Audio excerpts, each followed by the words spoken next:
আসসালামু আলাইকুম। মুক্তাল হোসেন উচ্চ বিদ্যালয় কর্তৃক আয়োজিত অনলাইন ক্লাসের পক্ষ থেকে সবাইকে শুভেচ্ছা জানাচ্ছি। আমি মোহাম্মদ সাখাওয়াত হোসেন, সহকারী শিক্ষক। প্রিয় শিক্ষার্থীবৃন্দ, আজকে আমি তোমাদের সপ্তম শ্রেণীর অনুশীলনী 1.2 দেখো বোর্ডে ইতিপূর্বে একটা সৃজনশীল অঙ্ক ডাক লিখেছি। ডাকটা হচ্ছে দুটি ক্রমিক সংখ্যার বর্গের অন্তর 37।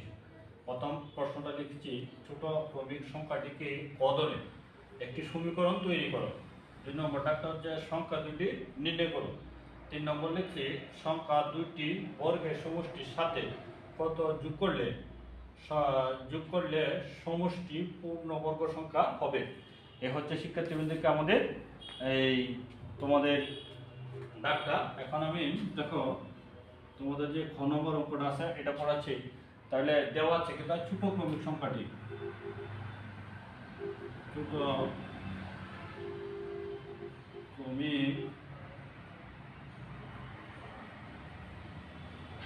সংখ্যাটি দেওয়া আছে কি, ছোট ক্রমিক সংখ্যাটি আমাদের কত দেওয়া আছে, ক দেওয়া আছে, সমান কত দেওয়া আছে, সমান সমান ক।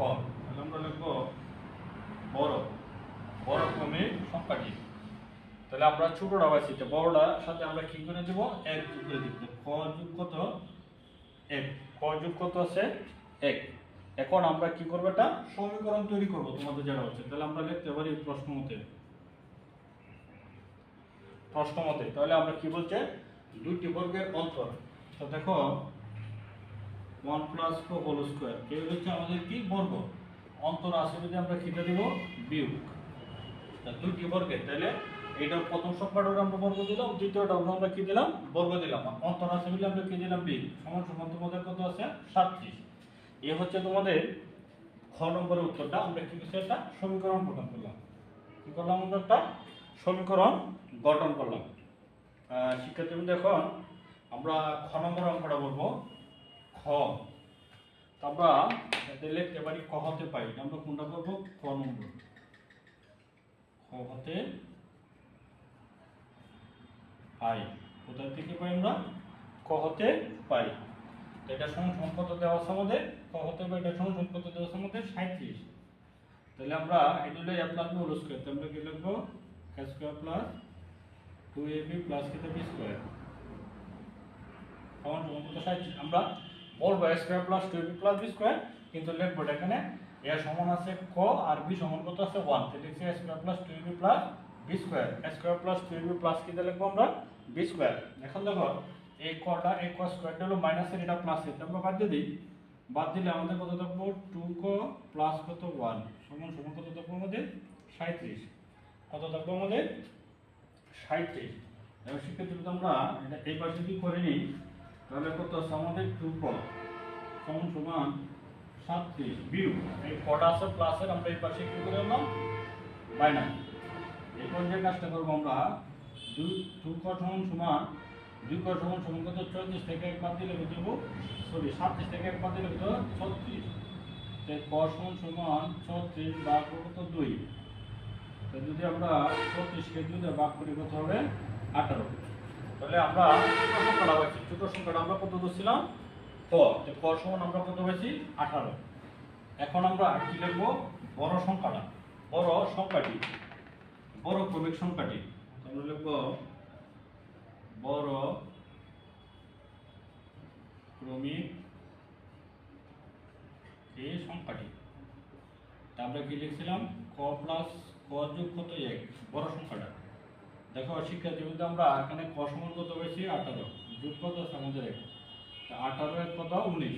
আমরা কি লিখছিলাম, যে সংখ্যা দুটি দিতে পারো। তাহলে তোমরা উত্তরটা এভাবে লিখতে পারো, প্রথম সংখ্যাটা কত আমাদের 18, দ্বিতীয় সংখ্যাটা কত আমাদের 19। এই হচ্ছে তোমাদের দুইটি ক্রমিক সংখ্যা। এখন আমরা গ নম্বরের কাজটা করব। দেখো গ নম্বর কি বলছে, সংখ্যা দুটি বর্গের সমষ্টি।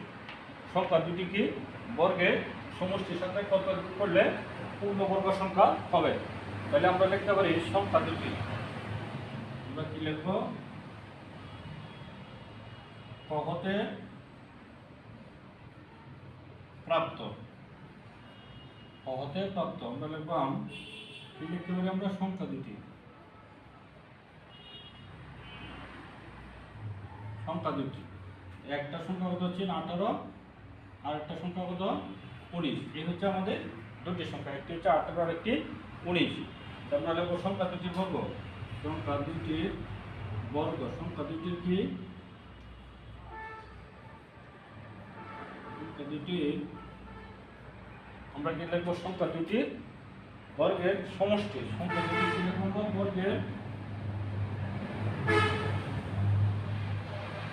সমষ্টি। আমরা কি লিখব সংখ্যা দুটির বর্গের, যেহেতু আমরা বর্গ করছি তাহলে এভাবে লিখতে পারি 18 স্কয়ার প্লাস কত দিব আমরা 19 স্কয়ার। যেহেতু আমাদের কি বলতে বর্গ তো স্কয়ার, তাহলে 18 গুণ কত দিব তোমরা 18 কত দিব 18 গুণ 18, তাহলে 18 গুণ 18 দিলে হতে হবে 324। পরেরটা কত আছে আমাদের 19, তাহলে আমরা কি দেব 19 গুণ 19, এটা 19 কে যদি আমরা 19 দিয়ে গুণ করি এটা কত হবে 361। এটা তোমরা গুণটা ক্যালকুলেটরও করে নিতে পারো। তাহলে আমরা যদি 324 আর কত আছে 361, যদি দুইটা তোমরা কি করে দিবা যোগ করে দিবা, যোগ করলে কত হবে 685, যোগটা কত হবে আমাদের 685। এই যে 4 আর 1 কত 5, 6 আর 2 কত 8 আর 3 আর 3 কত 6। এখন আমরা এটা কি করতে হবে, না বর্গমূল করব। আমরা দুটি সংখ্যা বর্গের সমষ্টি আমরা কত পেয়েছি 685, কত পেয়েছি আমরা 685। দেখো বর্গমূলের সিস্টেমে যদি তিনটা সংখ্যা তাহলে একটা দিতে হবে, আর চারটা তাহলে আমরা দুইটা দেব। যদি তিনটা আছে তাহলে আমরা কত দেব একটা, আছে কত 6, তো 2 দুগুণে কত আমাদের 4, তারপর কত 2, দুইটা সংখ্যা কাটতে আমার কত আছে 285। তাহলে এই যে 2 এর ডাবল কত আছে আমাদের 4, এটা সবসময় কি করতে হবে না ডাবল করতে হবে, তো কত হবে 4। এখন দেখো যদি আমরা ইচ্ছা করি তাহলে 6 বার দিতে পারি, এটা দিলাম 6 নাম 6, এটা কত আছে 46 কে আমরা কি করব তোমরা 4 দিয়ে গুণ করবা, 6 36 এর 6 হাতে আছে 3, 4 6 কত 24, 24 আর 3 কত 27, 200 কত 200 হলো কত 76। তো যদি আমরা বিয়োগ করি কত হবে 9, বিয়োগ করলে আমাদের কত হবে 9। যেহেতু এটা আমরা বাক্সের সাথে তাহলে সংখ্যাটি কিনা আমরা পূর্ণবর্গ সংখ্যা 9। আমরা লিখবো, আমরা লিখতে পারি সংখ্যাটি, দেখি লিখতে পারি সংখ্যাটি পূর্ণ বর্গ সংখ্যা কি 9। আমরা কি লিখছি সংখ্যাটি পূর্ণবর্গ সংখ্যা 9, কি লিখছি আমরা সংখ্যাটি পূর্ণবর্গ সংখ্যা 9, সংখ্যাটি পূর্ণবর্গ সংখ্যা 9। বলব সংখ্যাটির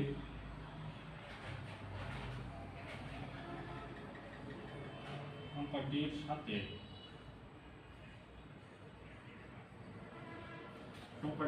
কোনো ক্ষুদ্রতম সংখ্যা,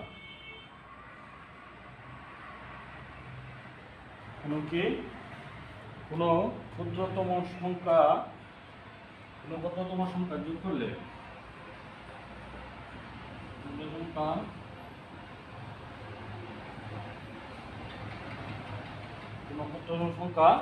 যোগ করলে যোগফল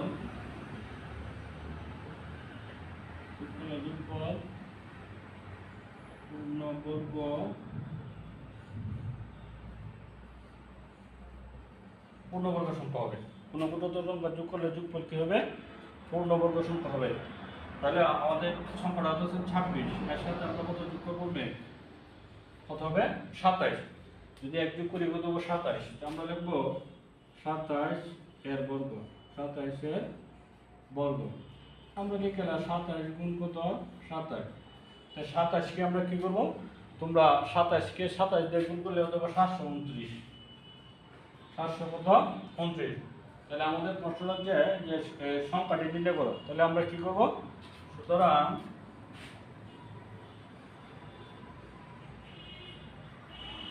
সংখ্যাটি কত হচ্ছে 729, 700 কত আছে 29, আর আমাদের সংখ্যাটা কত আছে 600 কত 85, কত পেয়েছিলাম আমরা 685। তো শিক্ষার্থী বন্ধু তোমরা এটা কি করে নেবে বিয়োগ করে নেবে, এটা বিয়োগ করলে কত হবে 44, উত্তরটা হতে হবে আমাদের 44। এ হচ্ছে আমাদের ক নম্বর উত্তর, কত আমাদের 44। তাহলে আমি প্রথম একটা ডাক লিখেছিলাম, ডাক লিখে পর্যায়ক্রমে ক ক গ তিনটা তিনটি অঙ্কের সমাধান করার চেষ্টা করেছি। আমি আশা করি তোমরা অবশ্যই অঙ্কটা যদি ঠিকমতো ফলো করো অবশ্যই কিছু শিখতে পারবে। পরবর্তী ক্লাসে আমি তোমাদের নতুন আরেকটি জিনিস নিয়ে তোমাদের সামনে হাজির হব। এ পর্যন্ত সবাই ভালো থাকবে, সুস্থ থাকবে এবং পরবর্তী ক্লাসের আমন্ত্রণ জানিয়ে আজকের ক্লাস এখানে শেষ করলাম। ধন্যবাদ সবাইকে।